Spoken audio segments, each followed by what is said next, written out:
Thank you very much, Madam Speaker. The environmental impact of climate change on our world has been well documented. The recent sixth report from the International Panel on Climate Change, which I referred to last sittings, once more highlighted, circled and double underlined the seriousness of the situation and emphasised the need to do something about it, and something now. The most significant action required is from governments, who must accept the overwhelming evidence and show leadership in legislating for substantial cuts in carbon dioxide emissions. Many developed countries around the world are doing this. They're taking action. Our Territory Labor government is cognisant of the issue, as we can see from the plethora of ministers speaking on the ministerial report today. So I'll turn my commentary to the economics of climate change. And one federal government in particular is not, and sadly I'm referring to our great country, Australia.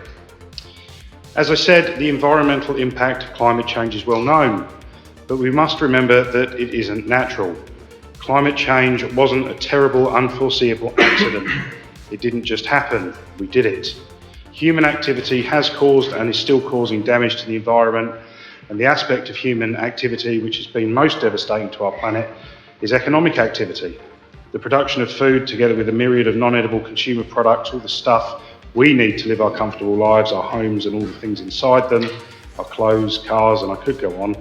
The insatiable demand for products, irrespective of whether their needs or wants, is consumption acting as the driver of economic activity. So we therefore must consider the economic impact of climate change. We know climate change is resulting in rising global temperatures and an increase in both the frequency and intensity of weather events. But how does this affect the bottom line? What does it actually cost us? The Climate Change Council of Australia answers this question unequivocally in its 2019 report titled Compound Costs: How Climate Change is Damaging Australia's Economy. And to quote from the summary, there are few forces affecting the Australian economy that can match the scale, persistence and systemic risk associated with climate change. The Australian Prudential Regulation Authority, the Australian Securities and Investment Commission and the Reserve Bank of Australia have all clearly said that risks stemming from climate change are a central concern for economic and financial stability. In 2019, the Deputy Governor of the RBA, Dr. Guy Debelle, said, "The risks that climate change poses to the Australian economy are first order and have knock-on effects for macroeconomic policy."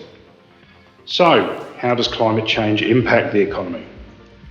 According to the Climate Change Council report, there are a significant number of economic costs, including reduced agricultural and labour productivity, loss of arable land, increased insurance costs, falling relative property values, damage to property and infrastructure, as well as commodity price hikes. The Climate Change Council report was released in 2019. So how has Australia been doing since then? In 2020, Melbourne University's Melbourne Sustainable Society Institute, using the same modelling as the Climate Change Council, provided updated figures in dollar terms of the projected economic costs of climate change. Applying the modelling to 55 different commodity sectors, the cost to Australia from not meeting the Paris Accord target from now to 2050 was $1.19 trillion. Much of this is due to infrastructure damage, $611 billion from lost property value, and agriculture and labour productivity losses came in at $211 billion.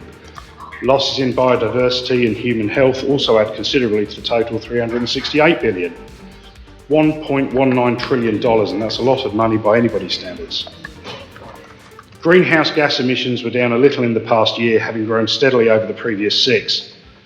The projections suggest more growth both here in Australia and of course around the world. Emissions continue to rise even in lockdown.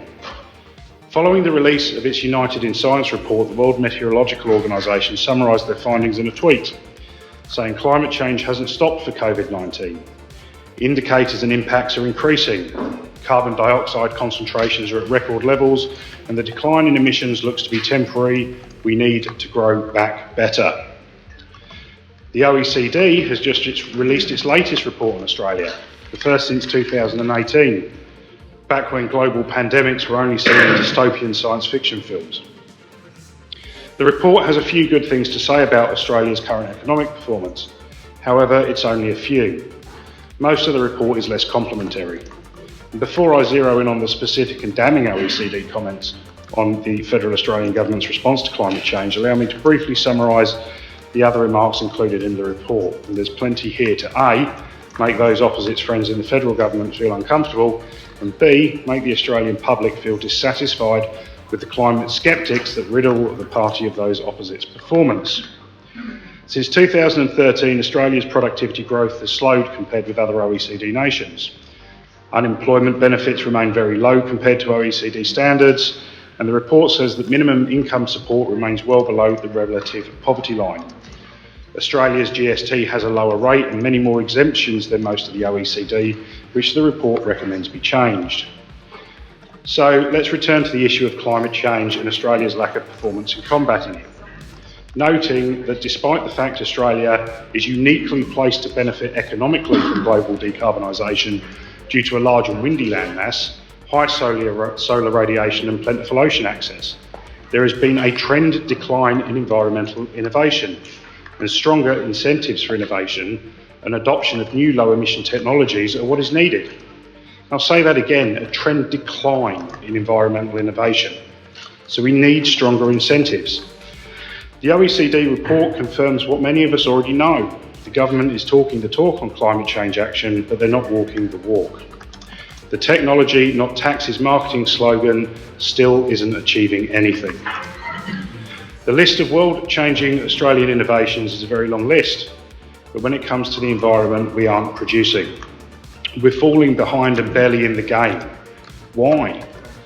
The OECD report notes that our friends opposite federal government may be responsible, and so do I. It's their job to foster innovation, to fund research, to allow brilliant Australians to collaborate to make brilliant things. We're smart enough in this country to be leading the world in tackling climate change, but we aren't. We're not even following the best practice of those nations like Germany who are showing the way. And we need much stronger bipartisan leadership in the fight to save our planet. The OECD report goes on to say that Australia has already missed out on significant economic benefits that are made possible because of policies which facilitate faster emissions reductions. As such, I want to return to a point I've made before in this House, and that is that we have seen a huge political and financial investment to fight both the health and economic effects of the pandemic, which, although far from perfect, has paid dividends. Australia's economy shrank less and recovered more quickly than the OECD average. However, we're not seeing any substantial effort being put into the more significant and longer-term climate change problem. In late 2020, the Melbourne Sustainable Society Institute lead researcher, Professor Tom Compass, offered a sobering dose of perspective, explaining that the devastating economic impact of the COVID-19 pandemic may be repeated each year into the foreseeable future, even after the virus has been defeated. The cause of continued economic damage will be climate change, and those damages will continue to increase disproportionately year after year. The direct effect of this will be more job losses, increasing unemployment and deeper cuts in GDP. We've done remarkably well so far to mitigate the effects of the pandemic. But as Professor Compass points out, such efforts will need to be repeated and intensified in coming years. The real issue, though, in comparisons between COVID-19 and climate change, is that the former ambushed the whole world, while the latter has been openly declaring its battle plan, shouting from every hilltop through the voice of scientific fact, telling us how it will destroy the world. Climate change is not a person, but it is a declared enemy, and we have had more than sufficient warning to prepare for the fight. However, and I appreciate it's difficult, those opposite struggle with climate change deniers, and thus federally are still sitting on their hands. We haven't seen anywhere near the same vigorous resolve applied to tackling the problem of climate change. The pandemic will pass, but the issue of climate change will not, and the longer we drag our feet, the harder it will become to achieve what is necessary to ensure an environmentally friendly and prosperous future for our children and grandchildren. Last year, the federal government spent nearly 4% of GDP fighting the pandemic. The pandemic's not preventable, climate change is. Imagine spending 4% of your budget on an entirely preventable problem. You're buying a house. A pest inspector comes round. You've got a termite problem and 3 options. You don't buy the house, you buy the house and you get the termite problem sorted out before you move in, or you ignore the problem and say, she'll be right, mate. I don't believe that that is a sensible option, but it's exactly what we're doing with climate change. The facts have been laid out by the IPCC, the OECD, the Council for Climate Change and every other scientist from here to the horizon. We need to do it or we'll be paying a high price. Member for Blaine, I apologise, but you're...